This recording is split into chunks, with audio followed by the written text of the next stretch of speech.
श्योहम श्योहम श्योहम। सतगुरु मौनी बाबा भगवान की जय। अखंड विद्यानंद जी महाराज की जय।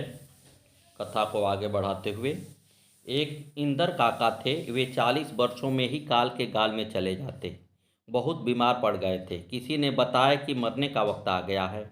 मौनी बाबा से पूछा गया तो उन्होंने कहा, इतने का प्रसाद बांट देना, टल जाएगी हो बला। प्रसाद बांटा गया और इंदर काका स्वस्थ हो गए। इस घटना के बाद वे 20 वर्ष तक जीवित रहे। एक बार प्रेमवती की टांग में भयंकर दर्द उठा। ये स्वयं टट्टी पेशाब भी न कर पाती थी। एक दिन इनके घर बटानंद के बाबा आए।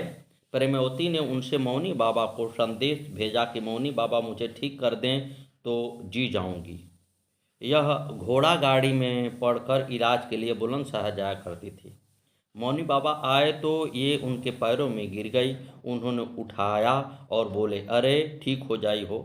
बस तब से ही ये सरक सरक के टट्टी पेशाब जाने लगी, वरना तो पहले गोद में भर के जाया करती थी और फिर धीरे धीरे ठीक हो चली। अंततः बिल्कुल ठीक हो गई। प्रेमवती के पुत्र से एक दिन मौनी बाबा बोले, अरे एयरफोर्स वालों को बहुत पैसा मिली। एयरफोर्स की नौकरी करी हो या पुलिस की करी हो? बालक बोला, बाबा जिसमें तुम लगाओगे उसी में करूँगा, पर ड्राइवर नहीं बनूंगा। मौनी बाबा की दया से उनकी एयरफोर्स टेक्निकल में नौकरी लग गई और आज वो बड़े मौज से है। एक दिन मिथिलेश एवं उनके पति बात कर रहे थे। मिथिलेश ने कहा, हम तो ऐसे गुरु बनाना चाहते हैं जो ब्राह्मण हो और कोई मांग न हो। ऐसे गुरु कहाँ मिलेंगे? पति बोले, ऐसे भी मिलेंगे। पूछने लगी, कहाँ मिलेंगे?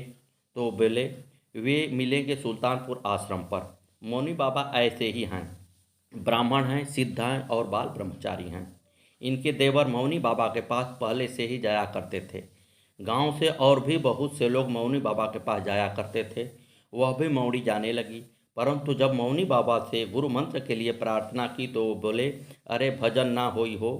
फिर वर्षों बीत गए। कई वर्ष बाद फिर उन्होंने जटपुरा आश्रम पर गुरुदेव से फिर गुरु मंत्र के लिए प्रार्थना की। अब की बार बोले, अरे भजन करियो, और गुरु मंत्र दे दिया। जब इनकी इच्छा बलौती होती तो उनकी गाड़ी में उनके दर्शन हो जाते। सतगुरुवे नमः, सतगुरुवे नमः। आगे की कथा कल। गुरुदेव की कृपा आप सभी पर हो। श्योहम श्योहम श्योहम श्योहम।